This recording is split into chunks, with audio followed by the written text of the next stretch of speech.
Hey gang, thanks for joining me today. I don't have my clapper. This is Daily Art Adventure number 980. Little watercolor plein air. Good enough.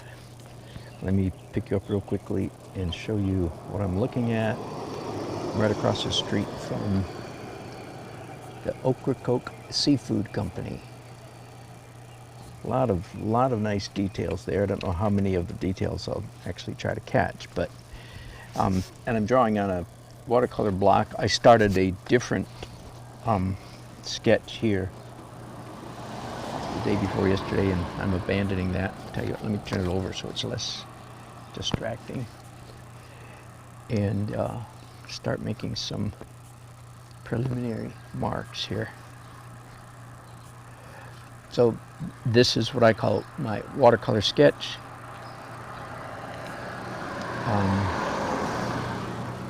I also took a photograph here a minute ago. Let me show this to you.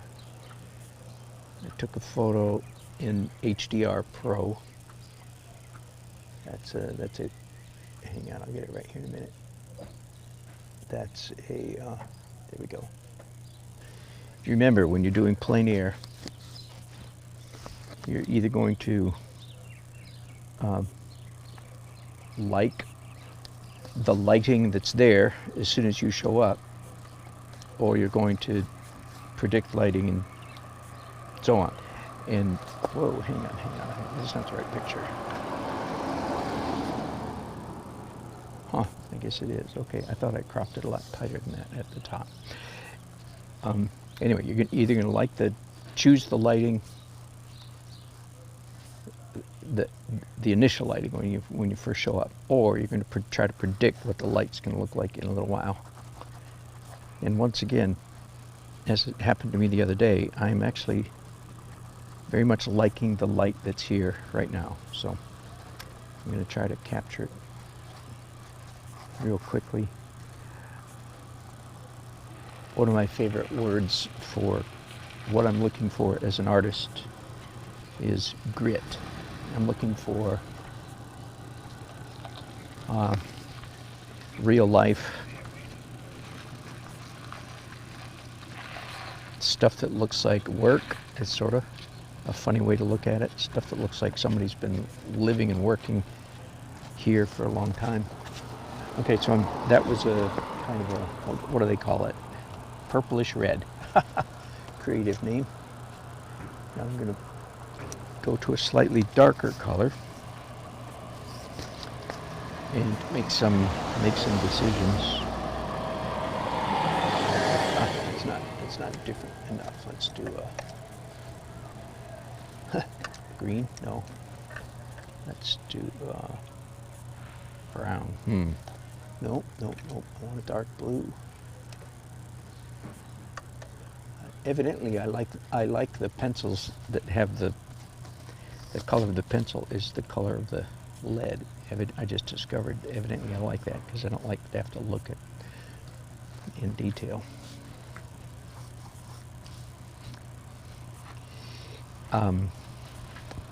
So these watercolor sketches.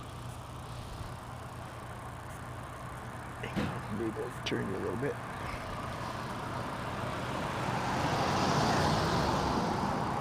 I've developed this quirky little technique of starting with watercolor pencils and then graduating to some kind of pen and ink. Although today I think somehow I got here I have a travel kit, and somehow my travel kit doesn't have a fountain pen in it, which is, darn it, that's a significant part of my toolbox traditionally is a fountain pen. I have a number of these little Sharpie marker type things, but they're not sharp enough. I'm sorry, wrong. Other way around. They're too sharp. I want something a little more blunt. The lines. I used it the other day and discovered, these lines are too skinny, and I don't have a fat, a pen that makes a wide enough marker. So anyway, so today I might actually do my black lines in pencil. So there, you can't see that, can you? I've drawn it twice now. You can barely see it, forgive me. Once in purplish red and once in blue. And thinking. Thinking.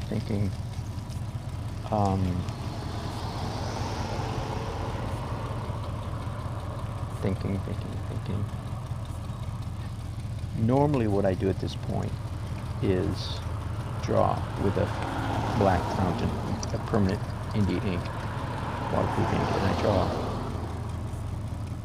But I'm feeling it different today, so I'm going to do something different. Experiment, just for fun. So I have here one of my little watercolor kits. Carry my water in a whoops, lost my sound, hang on. There, can you hear me now? Barely, hey?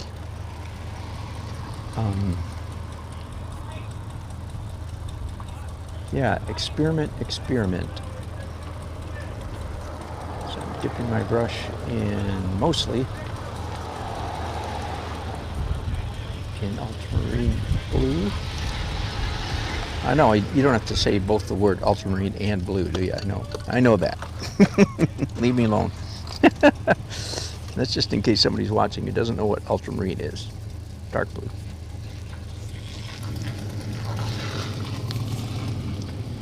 And start blocking in, truly blocking in, the traditional sense of the word, blocking in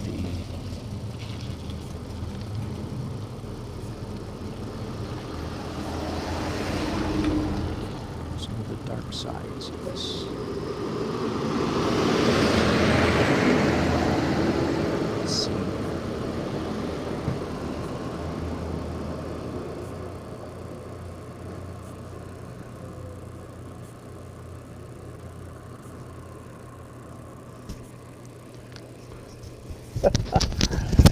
There are a couple things I forgot to grab as I ran out of the cottage, out of the lake house this morning. One of them was the clip that holds my microphone to my collar.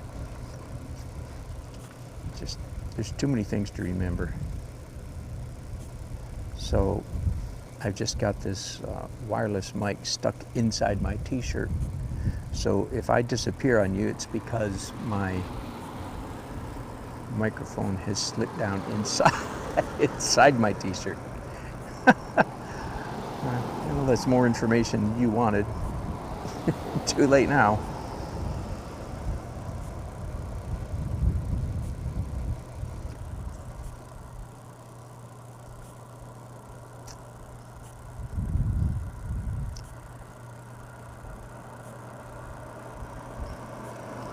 I'm taking quite a bit of liberties with the placement of this stuff, and I'm totally fine with that today.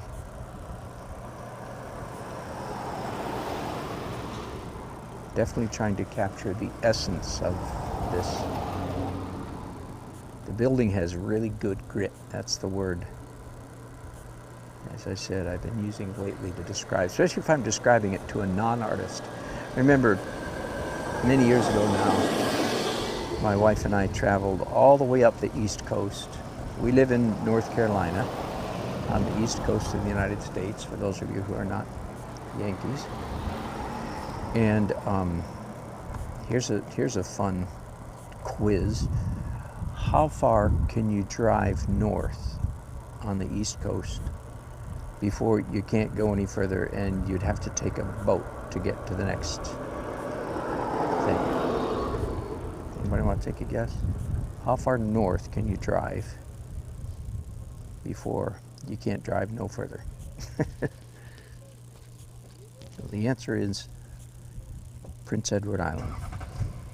And that's only because they've got a 12-mile-long bridge that goes across part of the Atlantic Ocean. So we went to Prince Edward Island for our 25th wedding anniversary. So that was obviously quite a while ago.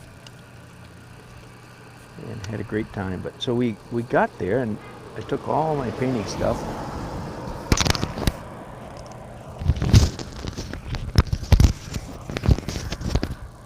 And got to the island.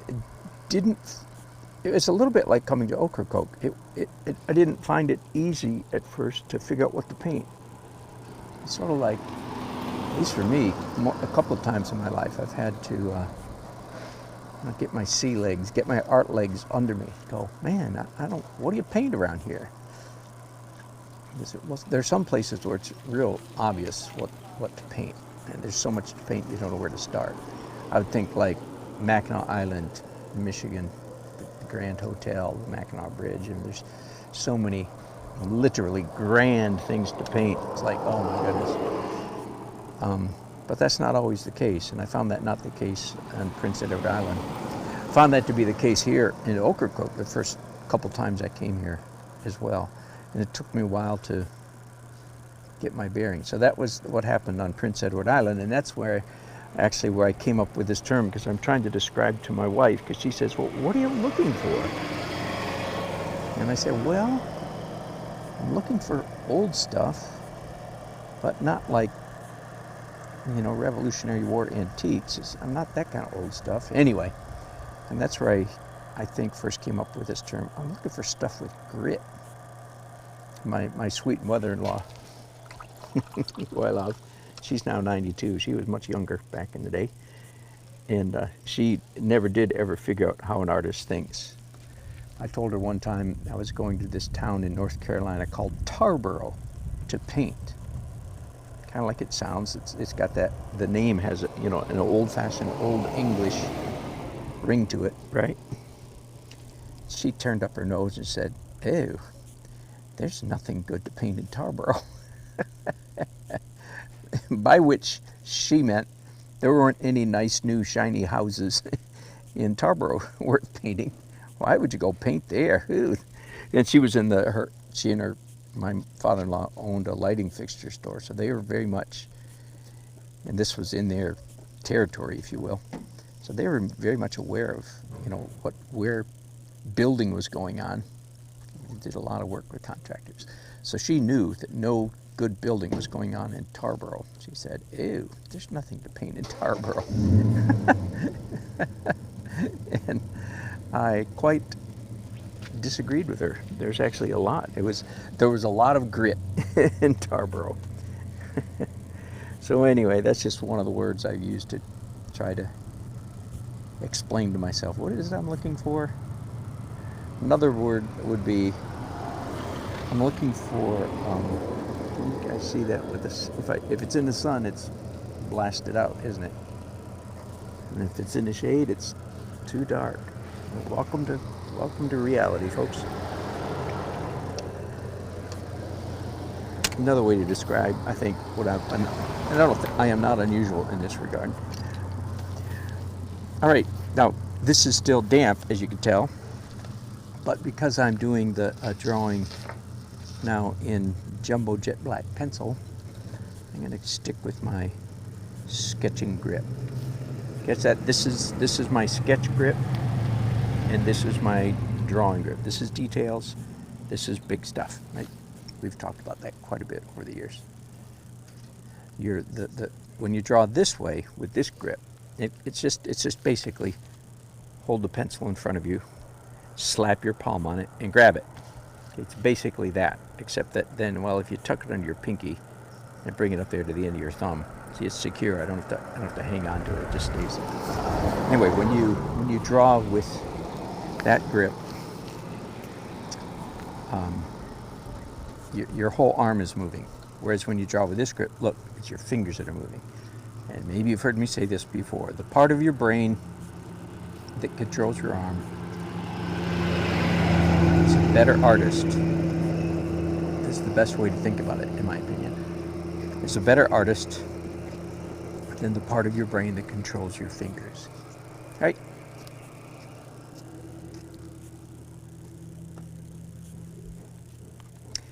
I like this all right, except I'm not crazy about the grainy, pencil-ish marks that it makes sometimes. So let me use a little lighter hand and make sure I'm using always a sharp edge of the pencil. Then I like it all right. I'm not happy with that line right there. It looks like a scratchy pencil line. Not a pleasant feel, in my opinion. We're getting ready to do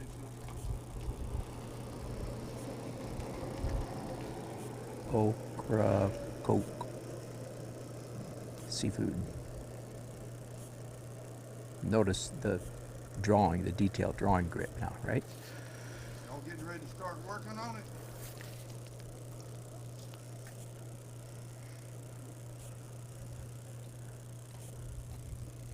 Y'all getting ready to work on this? Oh no, I'm just an artist Oh, okay. doing a painting. Well, I thought you were taking notes.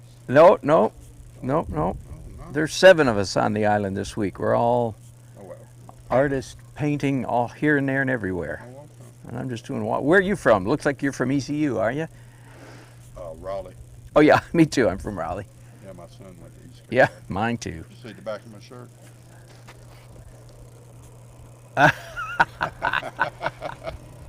Amen. You got an association down here or something? Just a bunch of buddies? Nope. Every year, a couple of us come to Ocracoke, second week in October, to paint. And this is our 7th or 8th year. Well, this place got tore up last year, didn't It sure did, man. It got whacked. it? Good talking to you. Have a great trip.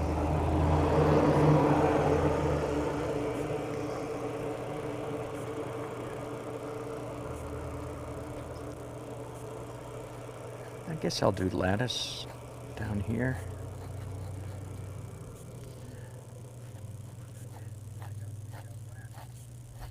So yeah, this island got hit bad by a hurricane 2 years ago or year before last, or last year anyway.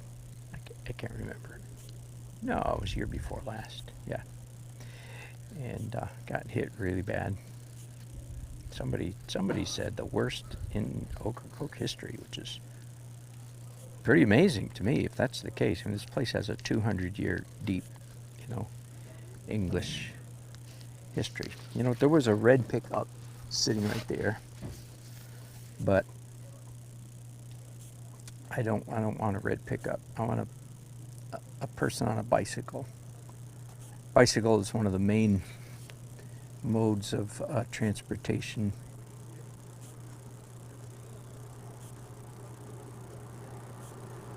on this island, so that'll be a lot more characteristic to have a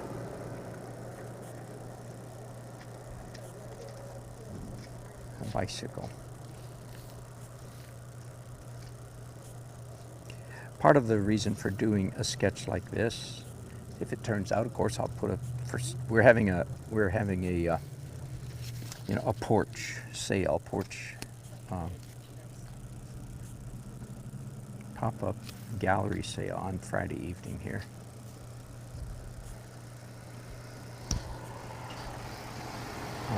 So if it turns out, of course, I'll try to sell it for $50 or something.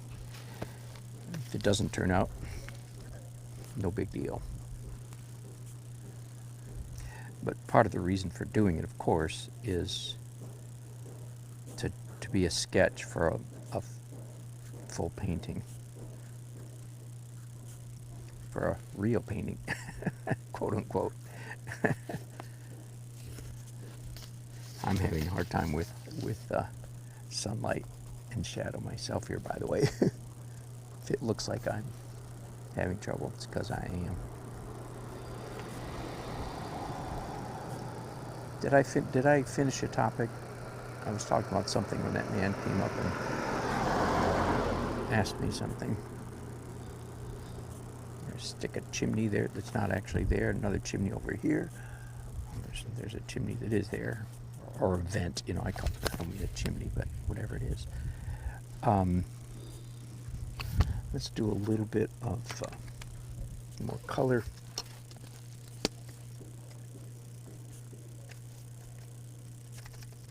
Doing a warm yellow for some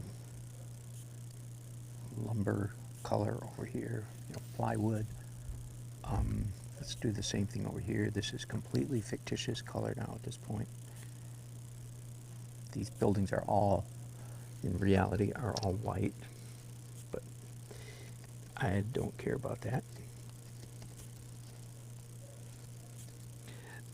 Anybody native to the island or that has been here a lot will recognize this building easily. But I've learned that people probably won't say, wait a minute, isn't that building supposed to be white? Right? People will not say stuff like that. The general population just doesn't see stuff that accurately. In fact, when I was drawing that bicycle a minute ago, I saw on some crazy TV show sometime this past year, kind of a brain show, one of those, I don't know what to call it. Anyway, it's quasi-educational. Anyway, they had a group of, like from the studio audience or something, out of their head draw a picture of a bicycle. And then over the next week or something, they had some engineer actually weld together a bicycle based on what the people drew. And there was only one person out of the 8 or 9 people that drew a bicycle. There was only one of them that was out of their head was able to draw a bicycle that was rideable. And I thought that was quite remarkable. But see, that's because I've been me my whole entire life. I've been nobody else. I don't know about you, but I've made a habit of being me. And you've made a habit of being you. And every once in a while you get a little shocking reminder of like how different people are. In fact, I would think that that's been one of the universal lessons of growing older for me, has been the immense variety, that how wide the bell curve is in humanity of any subject. What you name the category, and human beings always fall along a bell curve. Some are one extreme, some are the other, and most are somewhere in the middle. But because I looked at that silly test that they were doing, and these people couldn't draw a bicycle. And I thought, what in the world? What have you been doing? What have you been doing your whole life? I think I probably learned how to draw a bicycle when I was 12. Because I looked at a bicycle. I looked at it and said, oh, wow, look. And then come to find out, other people don't do that. Isn't that a brilliant revelation? You mean when you were 12, you didn't study a bicycle? What were you doing? Yeah. No, you were not. People were not. I discovered that from that TV show.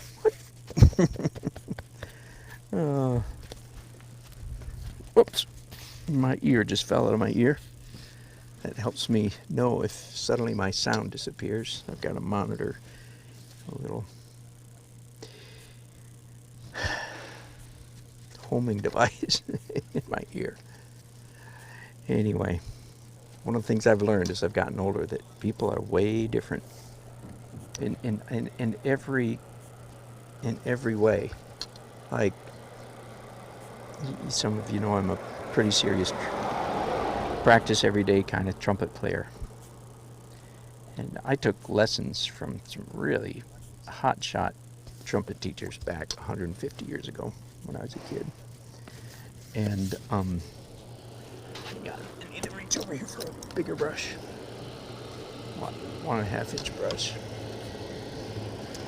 And I remember so well so many of the things that those teachers, and they were good teachers, so many things they said to me all those years ago. Yeah, you need to get more lip in the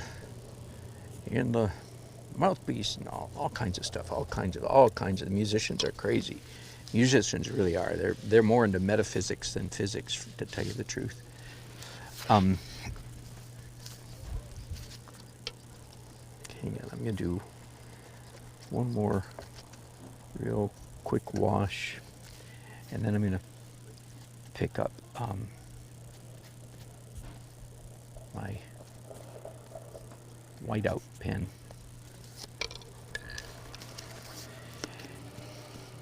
Anyway, so I was told all these things by my hotshot trumpet teachers back in the middle of the last century. And now that I'm old trumpet player, and now that we have actually the internet and YouTube, actually there's a lot of information that just wasn't available, 20, 30, 40, 50 years ago. And I've watched a lot of very knowledgeable trumpet teachers teach online, and one of the things that I believe, and so I believe these people now, they say, no, here's the fact. Some trumpet players can do this, some have to do this, that, and the other, because every single trumpet person you know has a different shaped mouth, different shaped teeth, and I was tipped off on that even back by some of my hotshot teachers. But it's way more than just teeth. It's every aspect. I mean, look at a person's face, and you can see that every person has a different face, right? The nose is different length, different shape, different width, lips, teeth, everything.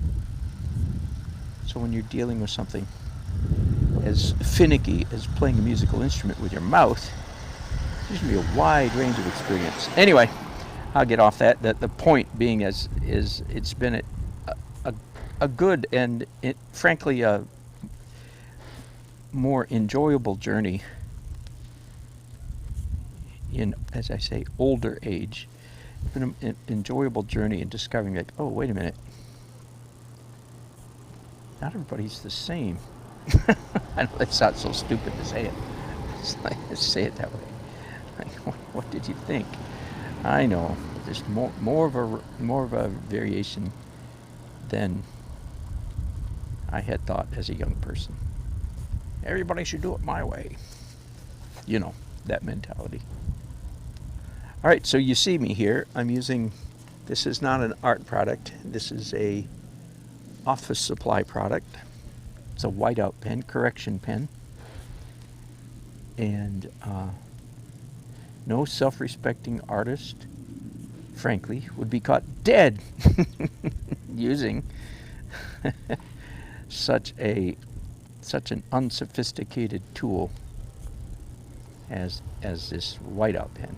I hope you catch my sarcasm there. We're all different, eh? I call this technique, again, I call it a watercolor sketch. I'm pretty careful not to call it a watercolor. I know I called it in the name of this video, but that's just because I was tired of writing letters, so I just called it a watercolor sketch. So I call it a watercolor sketch, which I feel like lets me get away with moida. I can do whatever I want. It's not a watercolor. It's just a watercolor sketch. So I can do whatever I want. Get off my case. I can do whatever I want. Ornery, I tell you. I've gotten a lot more ornery. No, that is not true. I hope you catch me. I've actually gotten less ornery. Even my wife will tell you.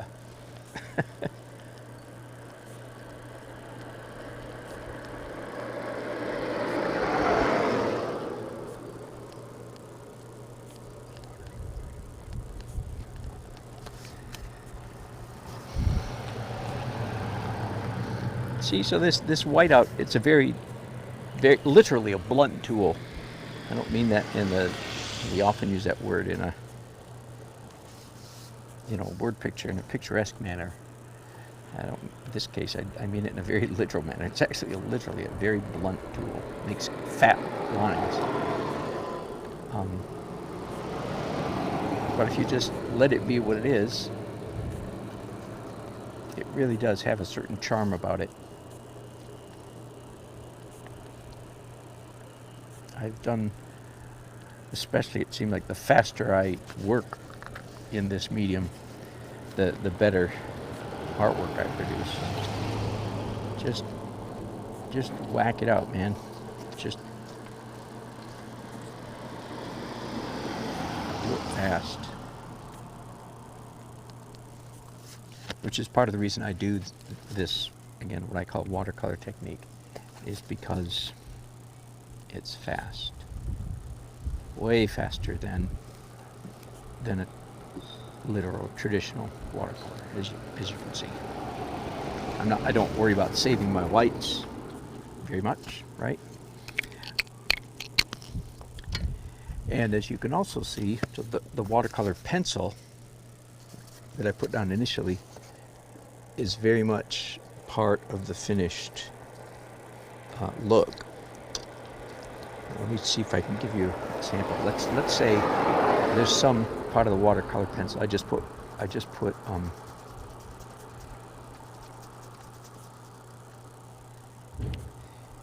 blue watercolor on this brush. And if there's some lines up here that I really don't like I like these purple lines up here in the sky, but in my opinion, it's just a little bit too much of a good thing.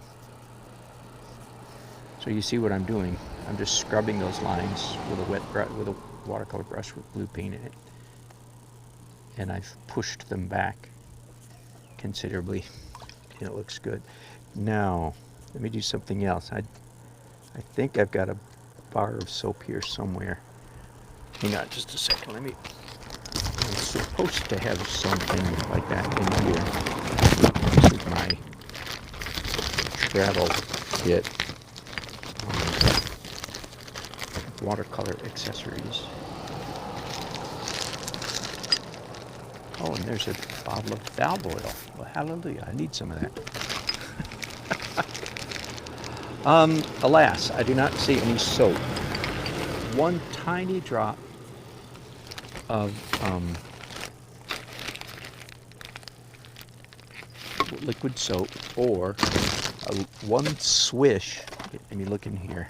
You guys are getting the tool. This is my, again, this, oh, here it is, good. Little bar soap, good. Some of you are wondering, what do you need soap for? Okay, hang on. So here it is, just a little piece of a hotel soap bar cut in half. Just rubbing my brush on it. So now my watercolor brush has soap on it. Here's why that matters. Changes, the word is viscosity, changes the viscosity of the paint. Viscosity is like, that refers to, most commonly, like to the thickness of oil. Motor oil, like car oil, comes in different viscosities. That's what those numbers, 5W30, 10W40, and so on and so forth.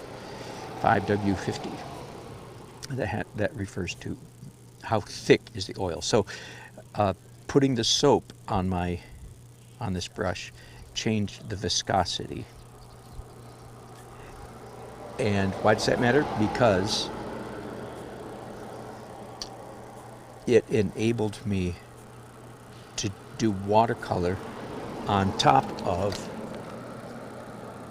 the whiteout pen. Get it? If I didn't have the soap, the watercolor that I'm putting on top of the whiteout pen would just bead up. It wouldn't stick at all. I think that probably makes sense to you, right? Wouldn't stick at all.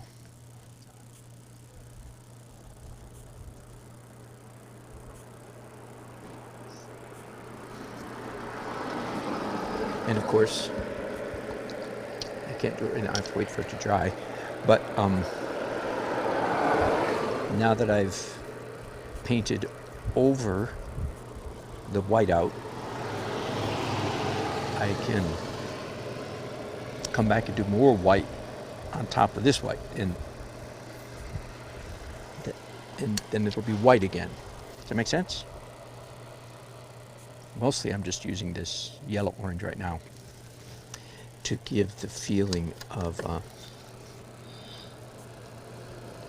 warm sun rotating. It's an exaggeration, of course.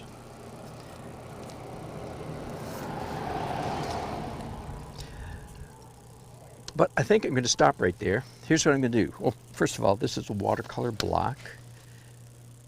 One of the things you can use the point on the end of a traditional watercolor brush. You can use that to peel.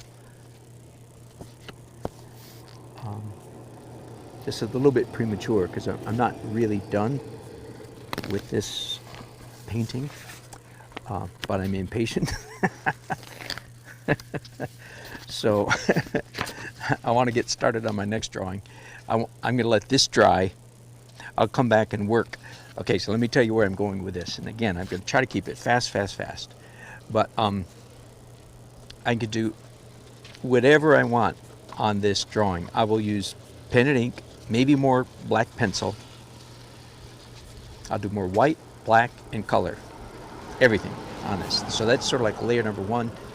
But I want to come back to that later. And truth be told, my butt's getting sore from sitting. I forgot to bring a lawn chair on this trip, which is, darn it, because I typically do watercolor sketches sitting in a lawn chair. Instead, I'm sitting in the back of my car. I don't know if you can tell that or not. Anyway, let me go. You guys have been chatting away, and I've been completely ignoring you. All right, I'll bring my back out here. Oh, my goodness, you're talking up a storm. Hello, Michael. And Mr. Excel Art. Oh, my goodness. Excellent. What a great name. And our Tarvas, or sorry, the light's not very good. I mean, it's too light out here. Where am I? I am in North Carolina in Ocracoke Island. I sound like Bob Marley. That's funny. Hello, Brenda. Thank you. Yes, indeed. Our community work is going very well. Good morning, Uncle.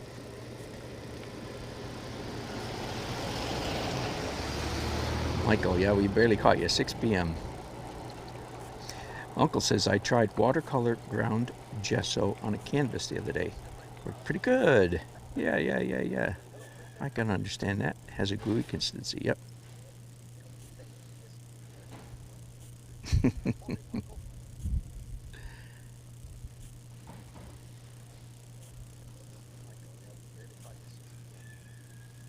Watercolor is tricky, but of course the kind of watercolor I'm doing is not tricky. It's dumb. Okay, don't tell anybody this is like dumb watercolor, because you don't have to save the whites, right? That's the hard part.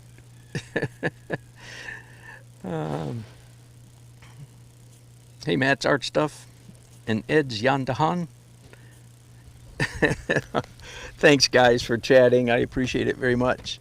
So I'm certainly going to have more broadcasts today, but I'm going to drive around and look for something else to draw. And, here, let's do this just for fun. Some of you, I know, figured this out. I don't always do this, but I just want you to see when you pull the masking tape off, it creates such a beautiful, such a beautiful edge to the, and see, that looks so much more finished, doesn't it? Looks more nicer, doesn't it? Of course, now, if I do any more drawing, it's going to go outside those lines. And no, I didn't even bring my masking tape with me, so, but there, I'm glad I thought to do that for you. So there's enough here, and again, I have a photograph right on my backup phone. Got a picture right here. I can get plenty of information from there, and I might finish this back at the house. Who knows? But if I start doing something interesting here in the next little while, I'll be sure to start another broadcast. Thanks for watching, guys. Bye.